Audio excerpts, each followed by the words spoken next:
HK 2% गिर चुका है हांगकांग। देखिए, अमेरिका के बाजार को बहुत सीरियसली आज समझने की ज़रूरत है। क्या हुआ कल वहाँ पे? कल ऐसा शुरुआत नहीं लग रहा था कि इतनी बड़ी गिरावट हुई। मैं जब सोया तो बहुत निश्चिंत होकर सोया था कि चलो नॉर्मल मार्केट है, इसलिए ऐसा कोई बड़ा तूफान नहीं हुआ। लेकिन दो घटनाएं कल हुई हैं और वो दोनों घटनाएं एक दूसरे से लिंक्ड हैं। हमने ये भाप लिया था 2-3 दिन पहले कि बैंक शेयर में तकलीफ है, कि वहाँ बैंक शेयर लगातार प्रेशर बना रहे थे, नैस्डैक कम बना रहा था, यानी आईटी के शेयर कम गिर रहे थे, बैंकिंग में ज़्यादा प्रॉब्लम थी। और कल वही हुआ। आप शुरू करते हैं, टॉप डाउन अप्रोच लेते हैं। दिग्गज बैंकों को आप देखिए, JP मॉर्गन को देखिए, वेल्स फार्गो को देखिए, बैंक ऑफ अमेरिका को देखिए, सब 5-5%, 6% गिरे हैं। क्यों गिरे? क्योंकि अब इसके नीचे की कहानी समझते हैं। दो कल बैंक थे जो लगभग कोलैप्स है।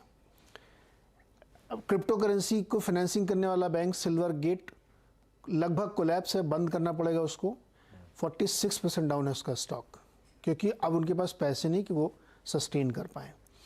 दूसरा जो सिलिकॉन वैली बैंक है, ये तो सिल्वर गेट का आप दिखा रहे हैं, सिलिकॉन वैली दिखाइए। ये $2 वहाँ पेनी स्टॉक होते हैं क्या?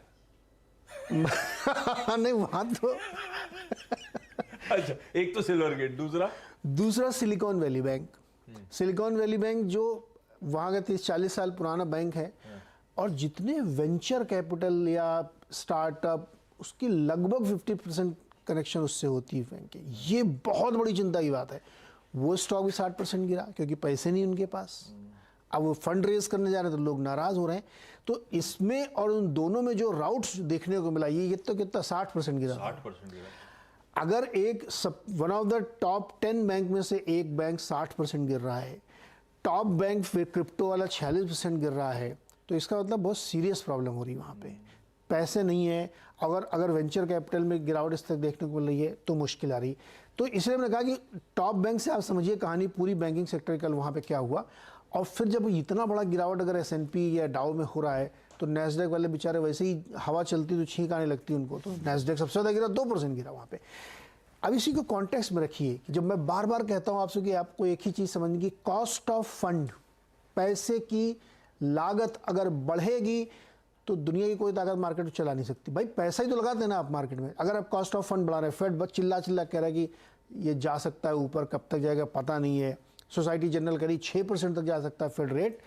तो वो जो कॉस्ट ऑफ फंड बढ़ेगी तो किसी सिलिकॉन वैली बैंक को, किसी सिल्वर गेट बैंक को मैनेज करना मुश्किल होगा। कॉस्ट ऑफ फंड बढ़ने का ये खामियाजा होता है। मुझे लगता है ये कहानी पूरी कल US की थी, इसीलिए वहाँ पे तेज़ गिरावट थी।